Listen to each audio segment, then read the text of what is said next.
Hello and Assalamu alaikum classics. How are you all? So today this is our second last chapter in the second term work. So the chapter name is The Rise of the Muslims as Syed Ahmad Khan.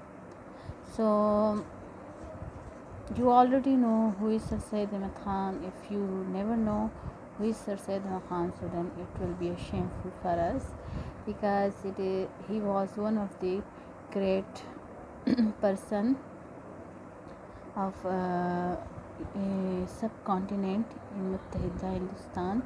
So he do a lot for Muslim, their education, and give a fair right to Muslim. So after the collapse of the Mughal Empire and the defeat in the War of Independence, the Muslim were set back considerably. क्या था कि जब Mughal empire को शिकस्त हो गई और वो कोलैप्स हो गई, और वॉर ऑफ इंडिपेंडेंस हमारे पास 1857 की जंग आज़ादी थी, जो मुसलमानों ने अंग्रेज़ों के ख़िलाफ़ लड़ी थी, ईस्ट इंडिया कंपनी के ख़िलाफ़। ईस्ट इंडिया कंपनी अंग्रेज़ों की एक इंडिया कंपनी थी जो हिंदुस्तान में आई थी दैट टाइम, और उन्होंने यहाँ पर बिज़नेस तिजारत की ग़रज़ से, लेकिन असल में उनका मकसद यहाँ पर हुकूमत करना था। तो पहले 100 साल पहले उन्होंने ये हिकमत अमली बनाई थी और वहाँ पर आ गए और तिजारत शुरू की।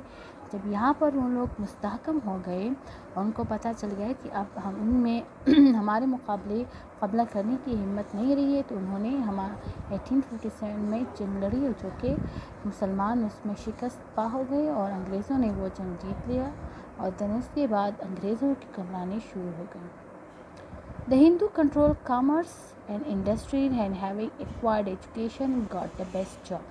क्या थे कि हिंदू, आप लोग जानते हैं, चापलूस होते हैं, खुशामदगर होते हैं, तो उन्होंने क्या कर दिया कि होशियारी से जो तिजारत था और इंडस्ट्रीज़ थी, और जो उन्होंने क्या कर दिया कि एजुकेशन, जो उस टाइम मगरबी एजुकेशन था, इंग्लिश लैंग्वेज और ये सब कुछ उन्होंने हासिल किया और अच्छे जॉब उन्होंने हासिल किया। The Muslim on the other hand were left behind with low paid job as an agricultural worker.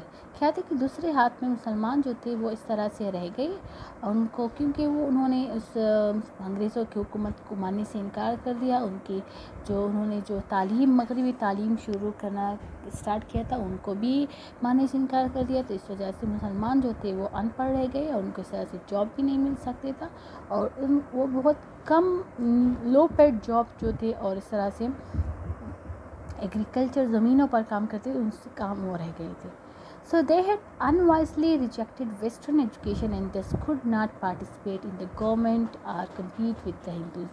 क्या थे कि उन्होंने अनवाइसली, गैर दानिशमंदाना ये मगरबी तालीम को रिजेक्ट किया था, मुस्तरद किया, और क्या था कि जब एजुकेशन ही नहीं था तो इस तरह से वो फिर हुकूमती और दूसरे इस तरह से हिंदू से कम्पीट करने में वो पार्टिसिपेट नहीं कर सके।